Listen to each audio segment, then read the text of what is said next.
शादी और प्यार के बारे में बात करते हैं, ठीक है। अरेंज मैरिज नहीं, Okay. मतलब लव मैरिज। आपका फेवरेट टॉपिक। हाँ ऑफ कोर्स प्यार, ब्रेकअप,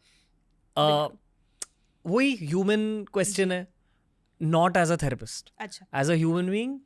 इतने सारे लोगों के रिलेशनशिप प्रॉब्लम्स और प्यार की कहानियां सुनने के बाद आपने प्यार के बारे में क्या जाना है? आई थिंक मैंने प्यार के बारे में वही जाना है जो मैंने ग्रीफ के बारे में जाना है, कि ग्रीफ और प्यार एक होता है। उफ, कि सच में किसी से प्यार करने के लिए आपको अपने आप की ईगो आइडेंटिटी छोड़नी पड़ती है, जो बहुत एक पेनफुल दर्द भरा प्रोसेस होता है। लेकिन जस्ट बिकॉज किसी वो दर्द भरा प्रोसेस है, इसका मतलब ये नहीं कि वो बुरा प्रोसेस है, कि वो नहीं हो सकता है और वो नहीं करना चाहिए। एक मिनट, आप बेसिकली कह रहे हो कि किसी भी रिलेशनशिप में थोड़ी पीड़ा तो होगी ही। हार्ट ब्रेक और लव एक ही है। हार्ट ब्रेक के बिना लव नहीं हो सकता है। ओके, आपने क्या कहा ईगो आइडेंटिटी के बारे में? क्या होती है ईगो आइडेंटिटी? कि मेरा आत्मसम्मान और मेरा आत्मविश्वास जो है, एक वो सेल्फ कॉन्फिडेंस होता है, लेकिन मेरा जो अहंकार होता है वो दूसरा एस्पेक्ट होता है ईगो का, कि मैं नेहा हूँ, ठीक है। अब मैं रणवीर से प्यार करूँ, जैसे मैंने इंग्लिश एपिसोड में एग्जाम्पल लिया था कि हम रिलेशनशिप में हैं, वो सेम एग्जाम्पल लेते हैं। फॉर एग्जाम्पल, अगर हम रिलेशनशिप में हैं, अब मैं आ रही हूँ इतने सारी चीज़ों के साथ और मुझे इतना एक्सपीरियंस है लाइफ में और ब्ला ब्ला ब्ला, और आप आ रहे हो इतना एक्सपीरियंस के साथ, और हम दोनों डेट कर रहे हैं और ट्राई कर रहे हैं कि प्यार करें। अगर हम दोनों अपना अहंकार साइड में नहीं रखेंगे और अपने आप को बिल्कुल क्लीन ब्लैंक स्लेट की तरह नहीं देखेंगे, तो अहंकार बीच में आएगा। अहंकार बीच में आएगा तो आगे बॉन्डिंग नहीं होगी। बॉन्डिंग नहीं होगी तो हम बेसिकली दो रूममेट्स की तरह रहेंगे, कि हम एक हो नहीं पाए।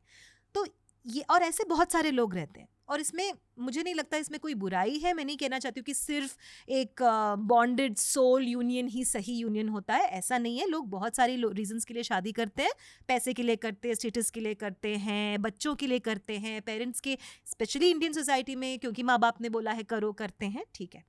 लेकिन अब आपने किया, अब आप दूसरा स्टेप ले सकते हैं कि मैं अपने पार्टनर की तरफ थोड़ा आगे बढ़ूं, स्पेशली अरेंज्ड में, लव में भी, कि मैं अपना पार्टनर की तरफ थोड़ा आगे बढ़ूं और उसको समझने की कोशिश करूं। अब नेहा को अगर रणवीर को समझना होगा तो नेहा को नेहानेस थोड़ा साइड में रखना होगा, और रणवीर का जो इन्फ्लुएंस है नेहा की लाइफ में वो नेहा को एक्सेप्ट करना होगा। सेम, अगर रणवीर को नेहा से प्यार करना है सच में, तो रणवीर को रणवीर नेस थोड़ा साइड में रख के नेहा का प्रभाव एक्सेप्ट करना पड़ेगा, क्योंकि नेहा अपनी इंडिविजुअल है, रणवीर अपना इंडिविजुअल है, और दोनों का इम्पैक्ट है। एक मंक आए थे शो पर, गौरंगादास प्रभु जी, उन्होंने कहा था कि शास्त्रों में लिखा है कि एक अच्छे रिलेशनशिप की साइन ये होती है कि उस रिलेशनशिप में दो फैक्टर बहुत ज़्यादा स्ट्रॉन्ग होने चाहिए। पहला फैक्टर है सर्विस मेंटालिटी और दूसरा फैक्टर है टॉलरेंस। सर्विस मेंटालिटी मतलब जिससे आप प्यार करते हो उनके लिए सब कुछ करना, और क्या कहते हैं, विदाउट एनी सेल्फिशनेस, स्वार्थ के बिना। और दूसरा टॉलरेंस, किसी को झेलना। MC स्टैन नाम के एक बहुत मशहूर रैपर है, वो भी आए थे, उन्होंने खुद की लॉन्ग टर्म गर्लफ्रेंड के बारे में बात किया और कहा कि यार वही एक इकलौती लड़की है जो मुझे झेल सकती है, और वो इतनी रॉ ट्रू चीज़ है। पर इसके अलावा ये एक शास्त्र का पर्सपेक्टिव है, पर इसके अलावा और भी कुछ होता हेल्दी लॉन्ग टर्म रिलेशनशिप्स में अकॉर्डिंग टू यू? रणवीर, बहुत कुछ होता है। और मैं एक चीज़ कहना चाहती हूँ, मुझे गौरंगादास जी से इतना प्यार है खुद, क्योंकि वो कितनी अच्छी तरह चीज़ें समझाते हैं और वो भक्ति भाव में हैं।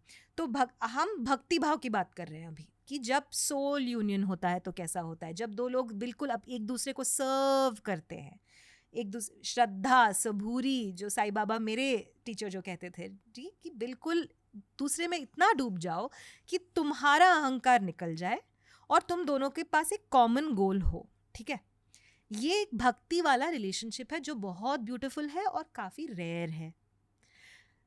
ये सिर्फ आइडियल रिलेशनशिप नहीं होता है, ये मैं सबको समझाना चाहती हूँ कि बहुत तरीके के रिलेशनशिप्स होते हैं और वो भी ठीक हैं।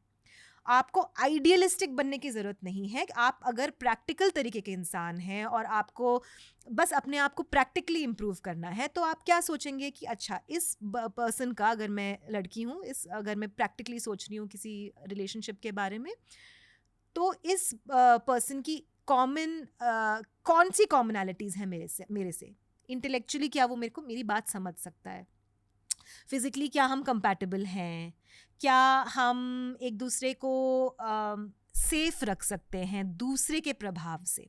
तो जॉन गॉटमैन और जूली गॉटमैन करके दो बहुत बहुत सीनियर साइकोलॉजिस्ट हैं, उन्होंने 40 साल तक रणवीर रिलेशनशिप्स को स्टडी किया है जैसे स्टॉक मार्केट को स्टडी करते हैं, और उन्होंने रिसर्च बनाया है और एक तरीका बनाया कि सक्सेसफुल रिलेशनशिप्स क्या होता है। ठीक है, तो उसमें वो बिल्कुल 4 इसमें पिलर्स में जाते हैं, जहाँ पे डिफेंसिवनेस कम होता है, क्रिटिसिज्म बिल्कुल दोस्त की तरह दिया जाता है, बॉस और स्लेव की तरह नहीं दिया जा सकता। ये क्यों नहीं कर रहे, ये तुम बेहतर कर सकते हो, वैसे नहीं। तुम्हें तो पहले ही पता होना चाहिए था, मैं तुम्हें 1000 बार बोल चुकी हूँ, तुम इतने गधे हो। और मैं सबके सामने बोल रही हूँ कि मेरा बॉयफ्रेंड गधा है। ठीक है, जो अक्सर होता है, जो बहुत होता है, और बॉयफ्रेंड भी गर्लफ्रेंड को बोल रहा है सबके सामने, तुमने कैसी ड्रेस पहनी है, तुम्हें शर्म नहीं है, तुम मेरी मम्मी से ऐसे कैसे सबके सामने। ये जो क्रिटिसिज्म है, अब ये थोड़ा सा डार्क नेगेटिव टेरिटरी में चला गया है, ये दो दोस्त नहीं है अब। ठीक है, तो ये इन्होंने रिसर्च स्टडी की है, और ये लोग बेसिकली एक कपल को देख के, ये जो 2 साइकोलॉजिस्ट हैं, एक कपल को देख के कह सकते हैं कि ये लास्ट करने वाले हैं कि नहीं। वाह। क्योंकि ये फैक्टर्स आपके डेटिंग फेज में ही दिखती हैं। वाह। Okay. तो एक तो क्रिटिसिज्म, एक डिफेंसिवनेस, कितना डिफेंसिव आप कितने ओपन है फीडबैक के लिए जी। ठीक है, तो मैंने रणवीर को बोला, यार प्लीज रणवीर, मेरी चाय मत भूल जाना यार, सुबह प्लीज ना चाय बना दे मेरे लिए। और हमेशा रणवीर बोलता है यार ठीक है कर दूंगा, लेकिन नहीं करता है। तो मैंने 10 बार बोला, 15 बार रणवीर मैंने कर दूंगा, नहीं किया। फिर मैंने बोला अब तुम्हें क्या चाहिए, और रणवीर ने बोला तुम हमेशा चिल्लाती हो, तुम्हारे पास प्रॉब्लम क्या है, मैं कर दूंगा ना। रणवीर डिफेंसिव हो रहा है, रणवीर एक्चुअली अपनी रिस्पॉन्सिबिलिटी नहीं देख रहा है, क्योंकि एक्चुअली इसमें रणवीर की गलती है। राइट, गलती माननी चाहिए, ईजिली माननी चाहिए, और उसको अब्यूजिव टेरिटरी में नहीं लेके जाना चाहिए। क्रिटिसिज्म, डिफेंसिवनेस, स्टोन वॉलिंग और कंटेम्प्ट। तो स्टोन वॉलिंग को कहते हैं कि मैं बिल्कुल इतनी ढीठ हो चुकी हूँ अपने पार्टनर के प्रभाव से कि मैं बिल्कुल कोई भी चीज़ जो मेरा पार्टनर बोल रहा है, मैं उसको साइलेंट ट्रीटमेंट दे रही हूँ, और मैं बोल रही हूँ कि मैंने तो सुना ही नहीं।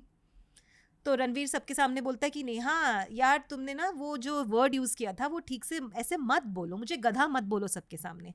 और मैं एक्चुअली इतना भी नहीं बोल रही हूँ कि हाँ या ना, मैं सुन ही नहीं रही हूँ, मैं बिल्कुल रणवीर को साइलेंट ट्रीटमेंट दे रही हूँ, और 1 हफ्ता रणवीर से बात नहीं कर रही हूँ। मैं ऑफिस जा रही हूँ, रोज़ आ रही हूँ, मैं किसी के और के साथ जा रही हूँ, फ्रेंड्स के साथ जा रही हूँ, मैं अपने हस्बैंड या बॉयफ्रेंड को पनिश कर रही हूँ। जब रिलेशनशिप इस स्टेज पे चला जाता है, या अगर डेटिंग में ही ये सब हो रहा है, तो गॉटमैन ने रिसर्च किया है कि आपका रिलेशनशिप फेलियर की तरफ जा रहा है, कि आप लोग एक साथ नहीं जा रहे हो, आप अवे जा रहे हो एक दूसरे से। एंड जो चौथा पॉइंट है वो इसी का थोड़ा सा एक्सटेंशन है, जो है कंटेम्प्ट। जब आपके रिलेशनशिप में एक दूसरे के लिए हेट आने लगता है, ये डिसएग्रीमेंट से बहुत अलग है। ठीक है, हमारे पॉलिटिकल व्यूज़ अलग हो सकते हैं, हमारे हॉबीज़ अलग हो सकते हैं, आपको स्पोर्ट्स पसंद है, मुझे स्पोर्ट्स नहीं पसंद है, कुछ भी। ठीक है, डिसएग्रीमेंट होता रहता है, डिसएग्रीमेंट तो नॉर्मल और हेल्दी भी है।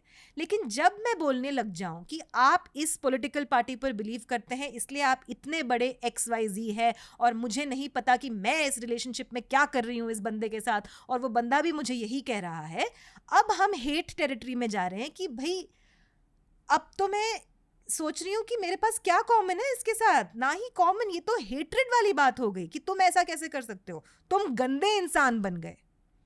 ठीक है, तब हमारा रिलेशनशिप टूटने की ओर है, या अब्यूज की तरफ जा रहा है, या बिल्कुल एक नेगेटिव फीलिंग कॉमन हो चुकी है हमारे बीच।